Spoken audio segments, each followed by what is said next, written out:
Dust churned in the wind as she collapsed at the edge of the ranch, sun beating down mercilessly. Her hands were raw, lips cracked, and every breath rattled with exhaustion. She had nowhere to turn, no one to trust. Then, through the haze, a figure appeared, broad-shouldered, steady, with a gaze that pierced both her fear and her doubt. Without a word, he offered water, shelter, and a hand to pull her to her feet. In that instant, the world shifted, and neither of them knew how much their lives would change because of this fateful encounter. Clara stumbled up the dry, dusty path leading to the ranch, every step heavier than the last. The sun burned her skin, sweat clinging to her hair, and the weight of her journey pressed down on her like a stone. Her throat was parched, her muscles trembling, and the thought of reaching the gate seemed impossible. A shadow fell across her path, and she looked up to see a man leaning against the fence, broad-shouldered, hat pulled low, arms crossed over a weathered shirt. He watched her approach with a calm that made her nerves tighten. Lost, his voice was low but steady, carrying authority without harshness.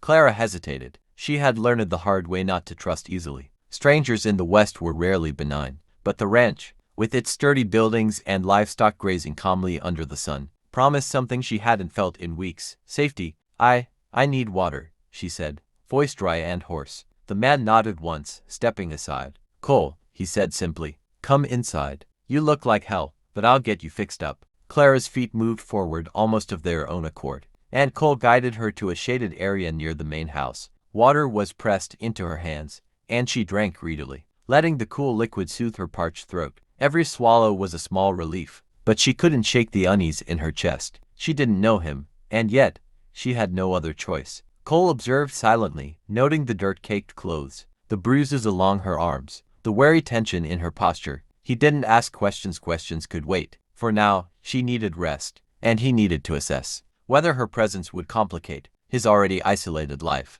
The sun dipped lower, shadows stretching across the yard. Clara's eyes drifted to the horizon, to the vast expanse of desert and hills beyond. She had survived this far, but the West was unkind, and she knew danger often followed those who appeared most vulnerable. Cole finally spoke, breaking the silence. You're safe here for now, but the world outside won't wait for you to recover. Clara nodded, understanding both the promise and the warning in his words. She had a roof over her head and food in her stomach, but trust would take more than shelter. It would take courage, honesty, and perhaps a willingness to confront both her past and the uncertain future that awaited her. Clara sank onto the rough wooden bench near the porch, letting the shade and cool breeze settle over her. Every muscle ached, and her mind swirled with questions she wasn't ready to voice. Cole moved around the yard, tending to the horses and cattle with practiced ease. There was a quiet authority in his movements, a rhythm born of years on the land, yet a careful watchfulness in his eyes that never left her.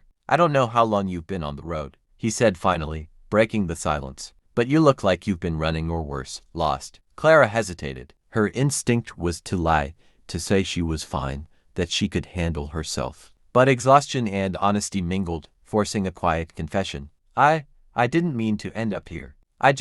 She trailed off, unsure how much to reveal. Cole studied her, expression unreadable. You don't have to tell me everything, but understand this place, this life, it's not easy. And if you're going to stay, you'll need to pull your weight. She nodded, the weight of his words sinking deep. Shelter wasn't free in the West, and kindness came at a cost. She was used to relying only on herself, and now she was forced to confront the uneasy truth. She needed someone else. A sudden shout from the barn made her jump. One of the horses had thrown its halter and was pawing at the ground. Panicked, Cole moved quickly, calming the animal with firm words and steady hands. Clara watched him, feeling the stirrings of admiration mixed with uncertainty. The man had strength, but there was more than that. There was patience, a quiet resilience born of hardship. As the sun dipped below the hills, casting long shadows across the ranch, Clara felt a mix of relief and apprehension. She was alive, fed, and safe for now, but questions lingered. Who was this man, and why had he taken her in?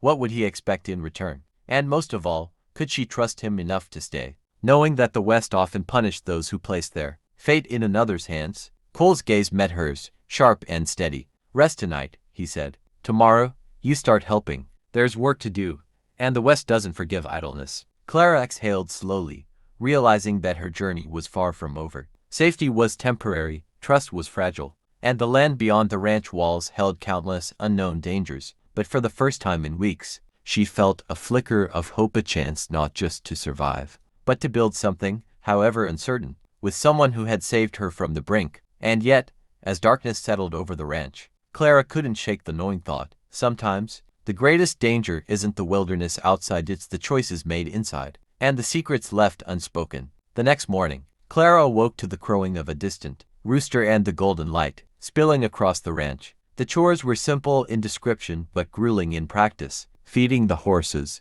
checking fences, hauling water, and mending broken equipment. Cole's eyes watched her carefully, but he offered no unnecessary guidance. Learning through action, he believed, taught better than words ever could. Her hands were raw by mid-morning, and blisters ached from gripping tools she hadn't used in months. Yet as she worked, a strange sense of purpose settled over her. She wasn't just surviving anymore, she was participating, contributing to the rhythm of life that the ranch demanded. Cole rode out to the far pasture, reins tight in his hands, scanning the horizon. When he returned hours later, dust coating his boots, he found Clara struggling with a stubborn fence post. Without a word, he set down his saddlebag, crouched beside her, and together they lifted the post into place. "You're stronger than you think," he said simply, and for the first time, Clara believed him. But the calm was short-lived. A shout rang from the northern pasture. One of the cattle had broken free, racing toward the cliff's edge. Clara's heart jumped. Cole spurred his horse, urging Clara to follow,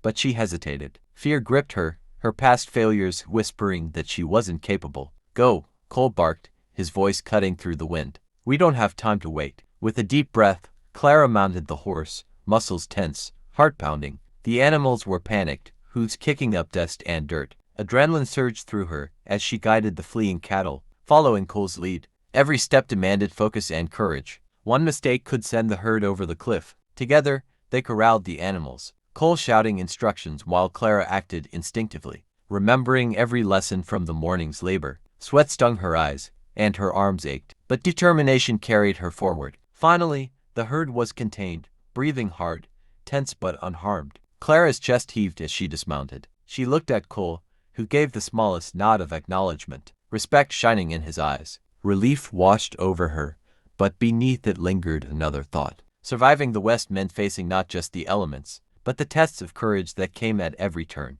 The wind had shifted by afternoon, carrying a dry, dusty heat that made the chores even harder. Clara worked steadily, moving between the horses, stacking hay, and patching the fences that had suffered from last night's storm. Every task demanded focus, but the sun and dust made it nearly unbearable. She wiped sweat from her brow, glancing at Cole as he inspected the perimeter. "You're learning fast," he said, voice low, almost casual, but there was weight behind it. Most people wouldn't have kept up after the first day. Clara hesitated, unsure how to respond. Pride clashed with exhaustion, and she didn't want to seem ungrateful or weak. I have to," she admitted finally. "I don't have another choice." Cole nodded, understanding far more than she had spoken. The West didn't forgive hesitation, and both of them had learned that the hard way. He mounted his horse and gestured for her to follow. Together, they rode toward the northern hills, where the fence line ended and the terrain turned treacherous. Halfway there, they noticed movement, a band of men on horseback approaching from the ridge. Clara's stomach tightened. They were armed, rough-looking, and clearly assessing the ranch. Bandits or rival ranchers seeking to intimidate, they were both possibilities, neither promising anything good. Cole tightened his grip on the reins. "Stay close," he warned, voice tense. "Do exactly as I do. Don't make a sound until I say." Clara's pulse raced, but she mirrored his movements, eyes trained on the approaching figures. The men shouted demands, their voices carrying over the wind, daring Cole to respond. He rode forward, calm but firm, standing as much on principle as on strategy. "You won't take anything here," Cole called, voice carrying authority. "Leave now, and no one gets hurt." A tense pause followed. The bandits exchanged glances. Measuring him and Clara could feel the pressure building in the air like a storm about to break. Then, with a curse, the men spurred their horses back toward the ridge, realizing the rancher wasn't a man to be trifled with. Clara exhaled, trembling, the adrenaline finally easing from her system. She looked at Cole with awe and gratitude, realizing that survival in this land required more than endurance. It demanded courage, quick thinking, and the willingness to confront danger head-on. As they rode back toward the ranch, the sun dipped toward the horizon, painting the sky in fire-orange streaks. Clara understood that every day here would test her in new ways. Yet in that moment, she also felt a deepening trust, a bond forming with the man who had saved her, taught her, and now faced every danger alongside her. But as the shadows lengthened across the ranch, a quiet unease lingered. The west was unforgiving, and the next challenge, whether from man or nature, would come without warning. The sun had barely risen when the alarm sounded. Smoke curling up from the far pasture. A fire, unexpected and rapid, threatened the barn and the livestock within. Clara's heart leapt into her throat. Panic surged, but Cole was already moving, lasso in hand, shouting orders to guide the animals to safety. "Clara," he barked, "get the gates open and help herd the cattle quickly." Her body tensed, muscles aching from the past day's labor, but adrenaline fueled her. She raced to the gate, swinging it wide, calling the frightened animals forward. The fire's heat bit at her skin, the scent of smoke stinging her nose, but she didn't falter. Each step demanded focus, courage, and split-second decision-making. Cole moved through the chaos like a force of nature, directing the cattle, dousing sparks, and keeping a wary eye on the wind, which threatened to spread the blaze further. Clara followed his lead, and for the first time, she understood that survival wasn't just enduring hardship, it was acting under pressure, taking responsibility, and trusting oneself and others simultaneously. The fire crackled dangerously close to the barn, and Cole shouted again, urgency sharp in his voice. "Inside, help move the supplies, hurry." Clara obeyed, lifting crates of hay and grain with trembling arms, the smoke stinging her eyes. Fear whispered in the back of her mind. One wrong move and the animals could stampede. The fire could trap them, but she pushed it aside. This was the moment that tested everything she had learned: courage, trust,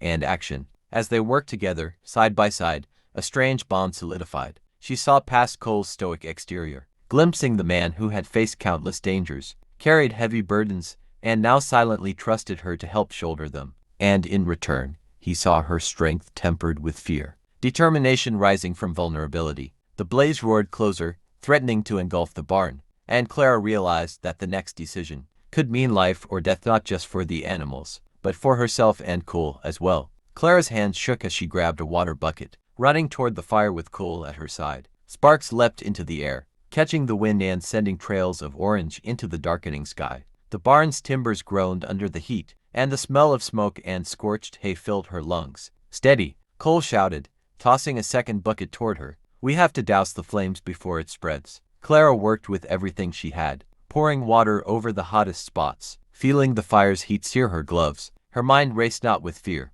but with clarity. Every choice mattered, every movement counted. For the first time, she felt the full weight of responsibility and the power of action. Cole moved alongside her, directing the cattle away from danger and fending off the smaller flames with the reins of his horse. "Keep moving the animals," he yelled. "Don't let panic take over." Hours seemed to pass in minutes. Sweat and soot streaked her face. Muscles screamed in protest, yet she refused to falter. When the last of the animals were safely behind the reinforced gates, she collapsed onto the ground, gasping for air. Cole knelt beside her, placing a steadying hand on her shoulder. "You did well," he said quietly, voice low but firm. "You didn't just survive, you acted when it mattered most." Clara looked at him, the smoke and chaos behind them, and felt a rush of emotion she could hardly name. Relief, pride, gratitude, and something deeper. A spark of connection that had grown from shared struggle and trust. The ranch, the fire, the danger, all of it had forged a bond stronger than words. Cole's gaze softened, and for a moment, his stoic exterior cracked. "You're not just a guest here, Clara. You've earned your place. And I trust you." Her throat tightened, and she nodded, realizing that she had discovered more than safety on this ranch. She had found courage, trust, and a chance to redefine herself. The West remained harsh, unpredictable, and full of trials, but she was no longer alone. As the last flames died and the smoke cleared, the ranch stood battered but intact. Clara and Cole surveyed the aftermath, knowing that they had faced death, danger, and the weight of choice together. And in that shared struggle, something remarkable had been born: respect, trust, and the faintest hint of hope for the future. The sun rose over the horizon, painting the sky in warm gold. Clara inhaled the crisp morning air, heart steady, and finally allowed herself to smile. The West had tested her, pushed her to her limits, and she had chosen to rise. The story ends with a hard-earned victory, emotional resolution, and the promise that both characters have grown stronger, wiser, and prepared for whatever the frontier throws at them next.